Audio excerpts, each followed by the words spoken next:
Hi, everybody. My name is Mila. I'm a product manager here at Bright Pattern, and I'm super excited to welcome you all to our latest release webinar dedicated to Bright Pattern 535.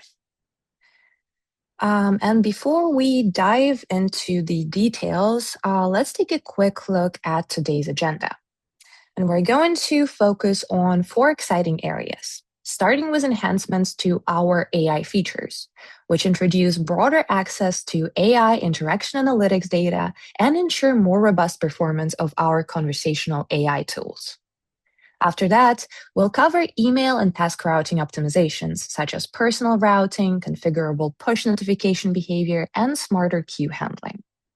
Next, we'll go through agent experience improvements, focused on reducing friction and helping agents work more efficiently day to day. Finally, we'll cover the new capabilities for capturing and reviewing customer interactions, providing full visibility into chat conversations escalated to audio and video calls. Of course, as always, we'll have the Q&A section enabled for the duration of our webinar, so feel free to drop your questions there at any point, and we will take the time to go through all of them at the end of today's session. All right, without further ado, let's dive in. And as promised, we're starting with a set of enhancements that revolve around our existing AI suite features. First, we'll focus on a new capability designed to make AI-driven workflows more reliable and consistent across channels. This release introduces support for structured outputs in our conversational AI tools, namely the AI agent and the Ask AI scenario blocks.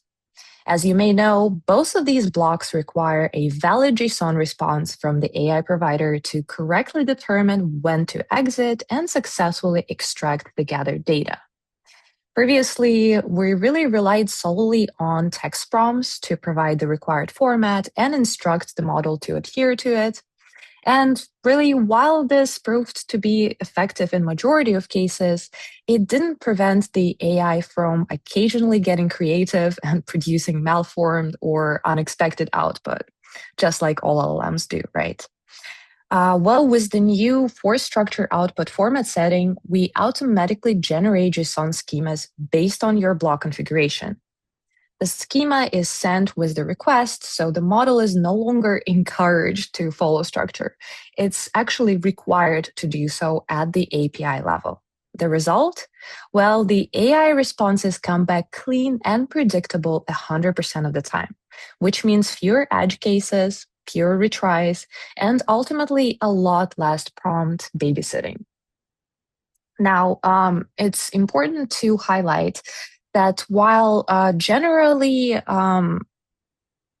the structured outputs are supported by majority of newer generation models, they may still not be compatible with some models as well as some providers.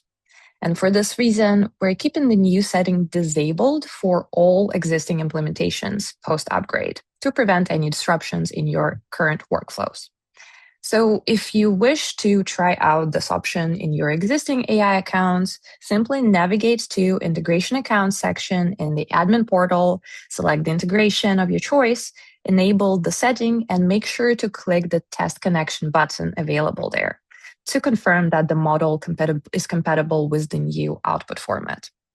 And voila, your AI-driven automation just reached a new level of reliability and robustness.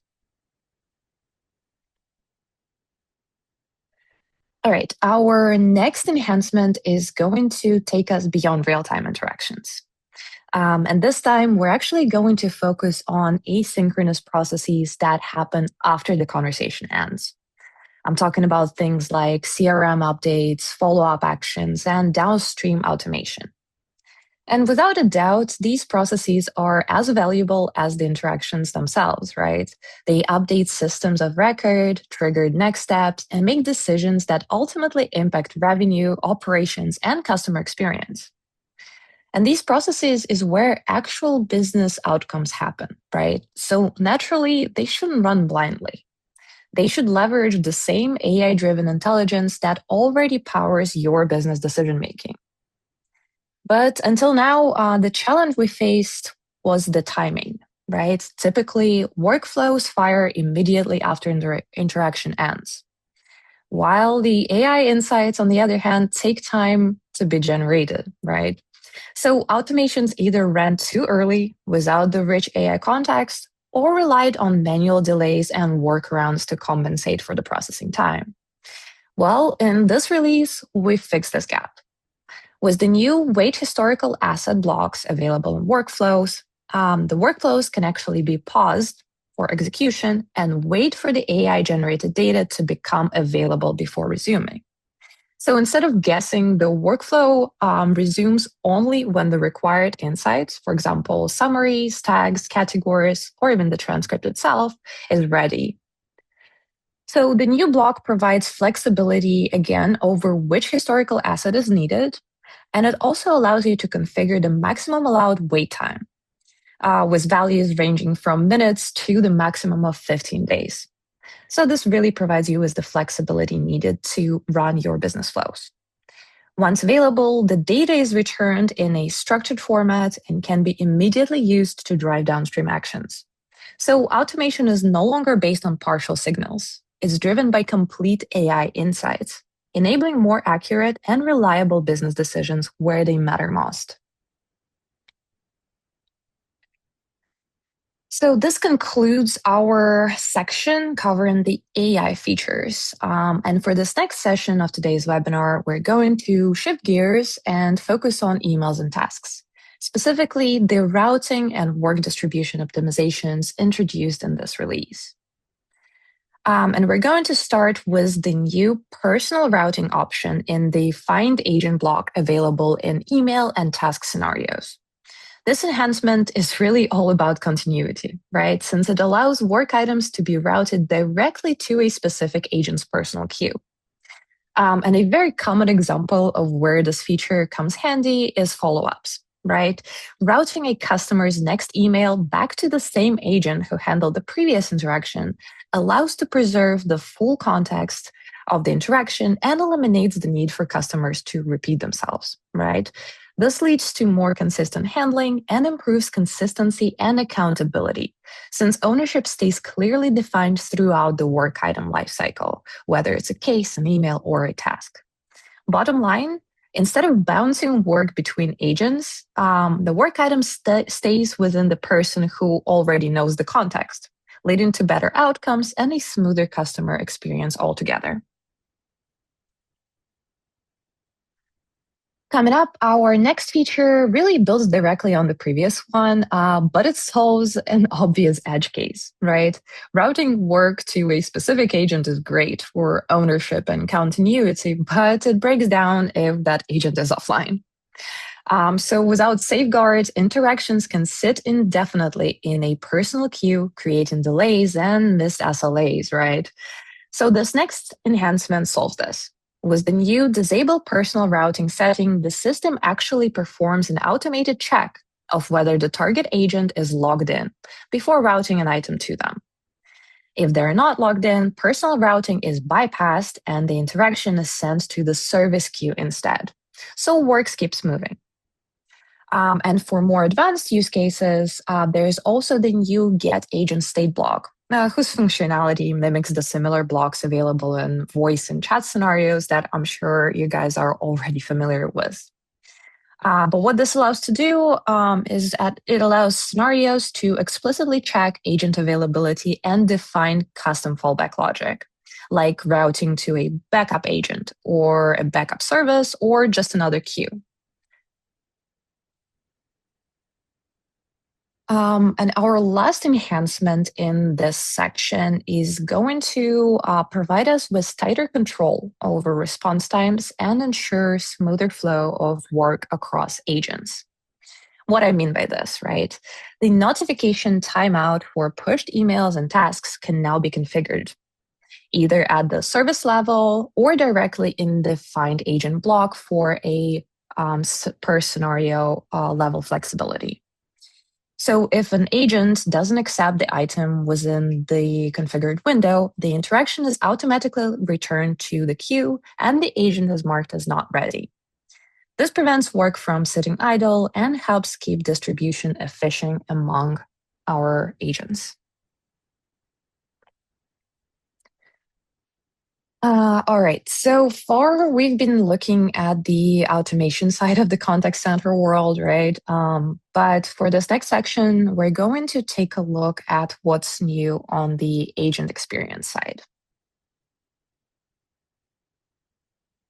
And first up is going to be a small change with a very practical impact on day-to-day operations.